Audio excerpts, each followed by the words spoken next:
कल तक जिसकी औकात ऑटो तक में चढ़ने की नहीं थी, कैसे उस लड़के ने अपनी पत्नी को गिफ्ट में दे दी 70 लाख की लिमिटेड एडिशन कार। जिस लड़के के साथ उसका पूरा ससुराल नौकरों से भी बदतर सलूक करता था, क्यों उससे एक मल्टीनेशनल कंपनी का सीईओ हाथ जोड़कर मांगने लगा माफी? इन सवालों के जवाब अभी जानिए, सिर्फ कुछ मिनटों में। सुनिए इंटरनेट पे सबसे ज्यादा वायरल होने वाली स्टोरी, वो भी बिल्कुल फ्री।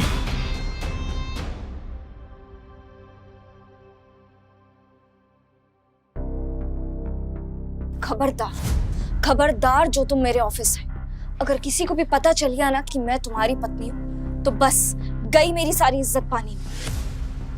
तुम्हारी पत्नी कहलाना ना मेरे लिए किसी गाली से कम नहीं है।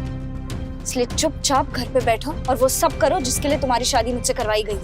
रिया, तुमने कल रात को बोला था ना कि तुम्हें अपने काम के लिए एक अवार्ड मिलने वाला है और उस फंक्शन के लिए पूरी फैमिली इनवाइटेड है, बोला था ना? हाँ, तो तुम मेरी फैमिली नहीं हो, तुम मेरी जिंदगी का बस सबसे बड़ा बोझ हो, जिसे ना जाने क्यों मरते मरते डैडी ने मेरे गले बांध दिया है। दरअसल 1 साल पहले रिया ने अभय से शादी अपने पापा के कहने पे की थी। उन्होंने आखिरी सांस लेते हुए रिया से ये वादा लिया था कि वो इस शादी से इनकार नहीं करेगी। रिया तो अभय को जानती तक नहीं थी, और जानती भी कैसे? अभय तो खुद ही खुद को नहीं जानता था। दरअसल एक एक्सीडेंट के कारण अभय ने अपनी याददाश्त खो दी थी। अभय गरीब होने के साथ साथ अनाथ भी था।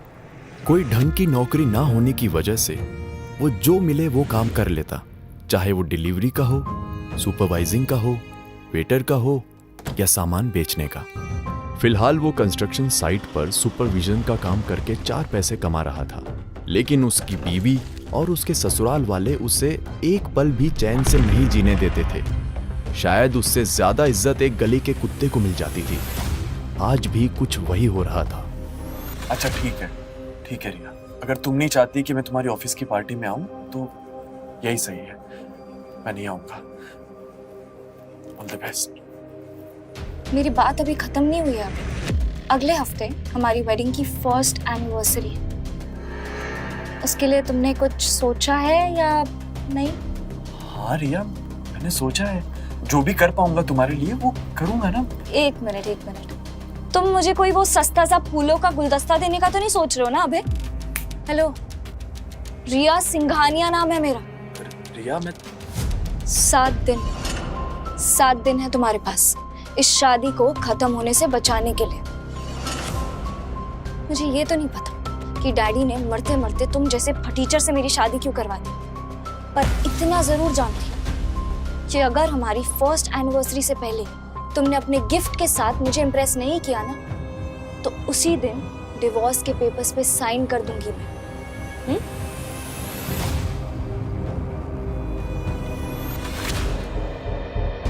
रिया और अभय की शादी भले ही जबरदस्ती की थी, पर रिया दिखने में इतनी खूबसूरत थी कि उसे देखते ही किसी भी लड़के का दिल पिघल जाए। और अभय ने जिस दिन रिया के साथ 7 फेरे लिए थे, उसी पल से उसे दिल से अपना जीवन साथी मानने लगा था। आज रिया की ये धमकी सुन अभय का दिल जोर जोर से धड़के जा रहा था। रिया, तुम गलत नहीं हो, तुम सही कह रही हो, और तुम जैसी लड़की एक अच्छा लड़का डिजर्व करती है। और ट्रस्ट मी यार, मेहनत कर रहा हूं मैं जितना भी कर सकता हूं उससे ज्यादा कर रहा हूं। बस एक बार ये याददाश्त वापस आ जाए ना मेरी, उसके बाद मैं और भी ढंग से मेहनत कर पाऊंगा। मुझे तुम्हारी खोई हुई याददाश्त से कोई मतलब नहीं है, और अगर तुम्हारी याददाश्त वापस आ भी गई तो कौन सा तुम मेरी किस्मत बदल दोगे? I really don't care। मैं अपना फैसला नहीं बदलने वाली हूँ। रिया, अब यहाँ खड़े खड़े मुंह क्या देख रहे हो? हाँ, मैं तो चाहती हूँ कि मेरी बेटी अपने मरे हुए पापा को दिए हुए वादे से ऊपर उठे और तुमसे अपना और हमारा सबका पीछा छुड़ाए। अब जाओ। मेरे लिए एक कप गर्मा गर्म चाय लेकर आओ। जी। जाओ।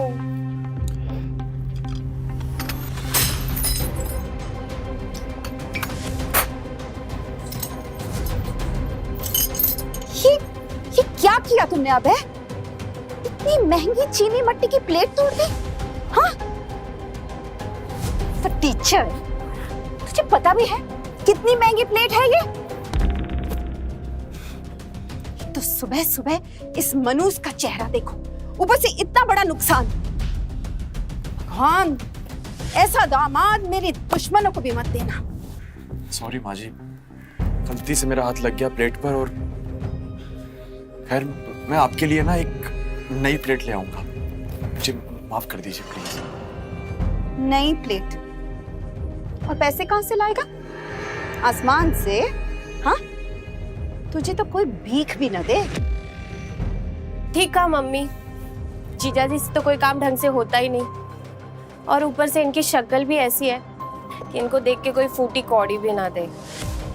बिल्कुल ठीक कहा प्रेरणा बेटा, हमारे तो भाग ही फूटे जो हमें ऐसा दामाद मिला। इससे अच्छा तो हमारी बेटी कुंवारी ही मर जाती।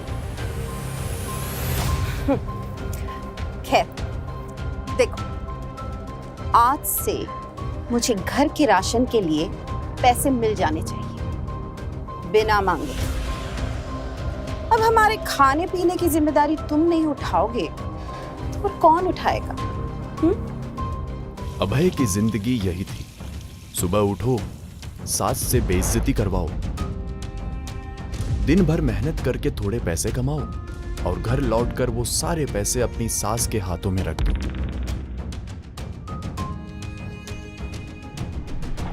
उसका हुलिया देख के कोई भी बता सकता था कि अभय की माली हालत कैसी थी। कंस्ट्रक्शन के काम से सने कपड़े जो जगह जगह से फटे होते, शक्ल पर मेहनत की धूल जमी हुई, पैरों में टूटी हुई चप्पल। ऐसी हालत में भी उसकी लगन सराहनीय थी, जो ऐसे परिवार की देखभाल करने के लिए अभय हर रोज अपनी जी जान लगा देता। अभय ड्राइंग रूम में खड़ा चुपचाप ये सारी बातें सुन रहा था।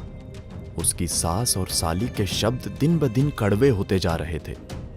उन दोनों के मुंह से ये बातें सुन अभय का मुंह उतर गया।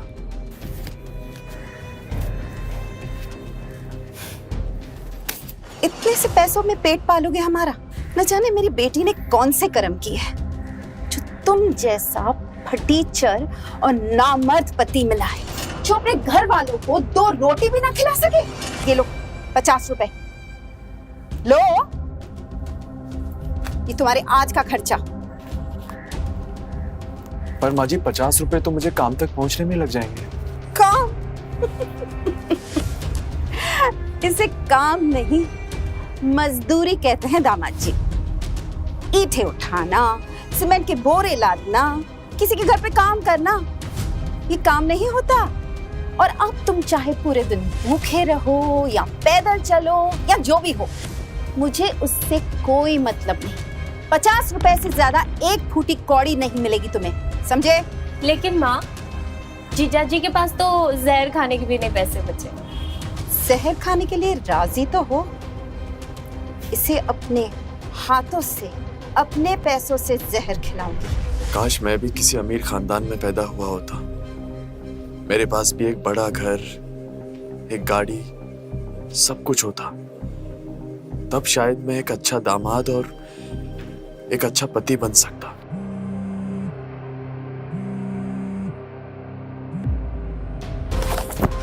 हेलो माँ, एक बहुत बड़ी गड़बड़ हो गई।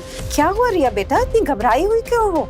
माँ, आज मुझे अपने काम के लिए एक अवार्ड मिलने वाला था और मैं अपनी बहुत इंपॉर्टेंट फाइल घर में भूल गई हूँ। अब तुम कैसे भी करके ना वो फाइल अभय के हाथ भिजवा दो। रिया बेटा, तुम्हें पता भी है तुम क्या कह रही हो? अगर अभय तुम्हारे ऑफिस आया ना तो कितनी बदनामी होगी, समझती हो? अरे मुझे वो सब कुछ नहीं पता अभी माँ, मुझे बस वो फाइल चाहिए जल्द से जल्द। Okay bye. रेणुका का बस चले तो वो अभय को 1 सेकंड के लिए भी रिया के आसपास ना खड़ा होने दे, लेकिन आज रेणुका भी मजबूर थी। ओए उड़न खटोला, कहाँ जा रहे हो? माँ जी, मैं अपनी साइट पर जा रहा हूँ। कोई जरूरत नहीं। रिया के ऑफिस जाओ और उसे ये फाइल दे दो। पकड़ो और खबरदार जो उसे नाम से पुकारा है रिया मैडम कहकर बुलाना, ताकि उसके ऑफिस वाले समझे तुम उसके ड्राइवर हो, पति नहीं। समझे? निकलो, जाओ।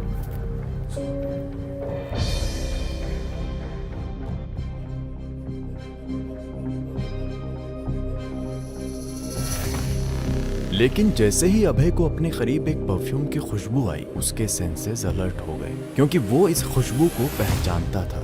ये उस इंसान की थी जो उसे चैन से जीने नहीं दे रही। पागल पागल हो क्या? देखो, मैं उस तरह का आदमी नहीं हूँ जो किसी भी लड़की के साथ इन्वॉल्व हो जाए। तुम छोड़ो मुझे। मैं तुम्हारा वो कल हूँ जो आने वाले कल पर भी भारी पड़ेगा, और तुम चाहे कितना भी भाग लो, मुझसे दूर नहीं रह पाओगे। गुस्से से तिल मिलाता हुआ अभय कुछ समझ ही नहीं पा रहा था कि उसके साथ ये हो क्या रहा है। पिछले कुछ दिनों से उसे लग रहा था कि हर वक्त उस पर किसी की नजर है, और फिर इस लड़की का बार बार उसके करीब आने की कोशिश करना कुछ अजीब था।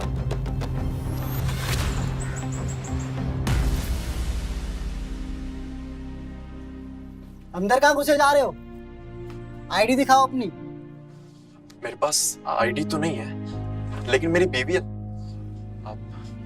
मेरा मतलब है कि ये फाइल मुझे रिया सिंघानिया को देनी है। रिया, रिया मेरी एम्प्लॉय, लाओ ये मुझे दे। वो और कोई नहीं, रिया जिस कंपनी में काम करती थी उसी कंपनी का मालिक सूर्य प्रकाश था। सॉरी सर, ये फाइल रिया के लिए बहुत जरूरी है, मैं बस उसे ही दूंगा। ओह हीरो, थोड़ा ठंड पा तो होगा उसका कोई ड्राइवर या नौकर, पर मैं ना उसका बॉस हूँ और उसका होने वाला मंगेतर।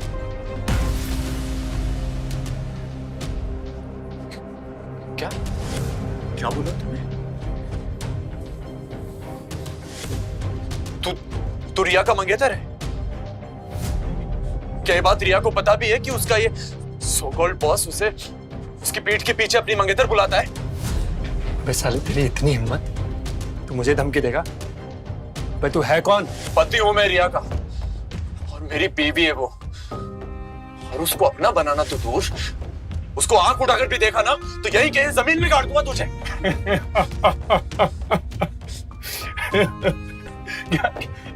क्या क्या क्या कहा तूने?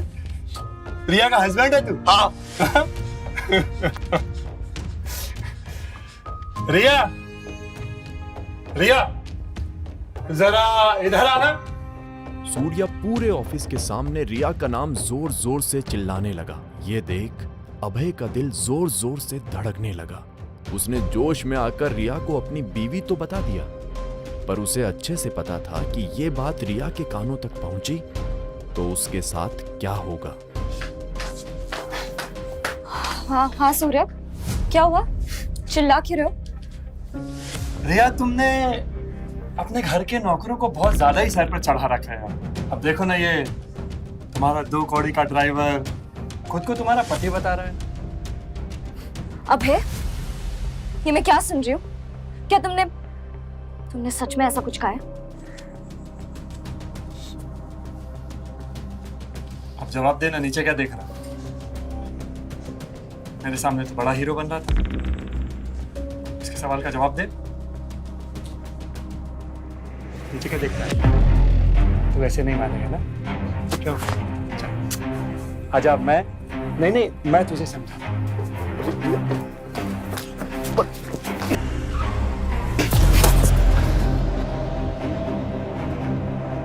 ना तो तू इस ऑफिस में कदम रखने लायक और ना ही रिया का ड्राइवर बनने लायक।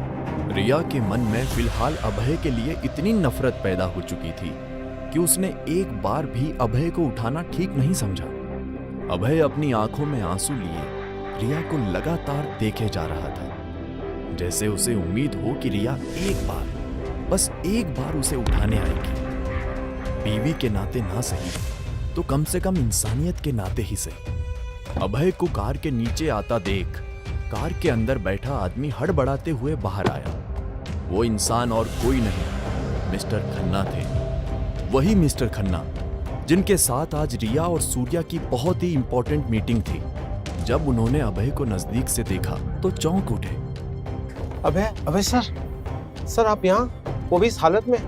माफ कीजिएगा सर, पर मैंने आपको देखा नहीं सर। हमने आपको कितना ढूंढा पर आपकी कोई खबर नहीं मिली। मिस्टर खन्ना को अभय से ऐसे बात करते देख रिया और सूर्या दोनों के होश उड़ गए। मिस्टर खन्ना, आप इसे कैसे जानते हैं? इन्हें, यू मीन मिस्टर अभय? आप मजाक तो नहीं करी मिस रिया? इन्हें कौन नहीं जानता है? पिछले 1 साल से मिस्टर अभय लापता है, तभी आज ऑफिस इवेंट में मैं आया हूँ, नहीं तो इनके सामने मेरी कोई औकात नहीं है। What? ऑफिस इवेंट में आपकी जगह ये आता? You must be joking. ऐसा कैसे हो सकता है? इसकी औकात ही क्या है? माइंड योर लैंग्वेज मिस रिया। आपकी इस बदसलूकी के वजह से हमारी कंपनी के इन्वेस्टर्स की तरफ से हम आपको हमेशा के लिए ब्लैकलिस्ट करते हैं। And how dare you speak so low about mister Abhay? आप जानती भी है कि ये कौन है? और फिर जो मिस्टर खन्ना ने अभय के बारे में कहा, उसे सुन रिया के साथ साथ सूर्या के भी होश उड़ गए। जिस रिया की आंखों में अभय के लिए अब तक नफरत थी, उन्हीं आंखों में अब डर था, और उससे भी ज्यादा कुछ था, तो वो था पछतावा। आखिर ऐसा क्या बताया मिस्टर खन्ना ने अभय के बारे में? कौन था अभय अपनी याददाश्त खोने के पहले, और क्या है उसकी सच्चाई? क्या रिया के डैड अभय का सच जानते थे? क्या इसीलिए उन्होंने अभय की शादी जबरदस्ती रिया से कराई थी? कौन है वो अनजान लड़की जो अभय का पीछा कर रही है? ये जानने के लिए देखिए बंदा ये बैड ऐसे का अगला एपिसोड सिर्फ पॉकेट एफएम के YouTube चैनल पर।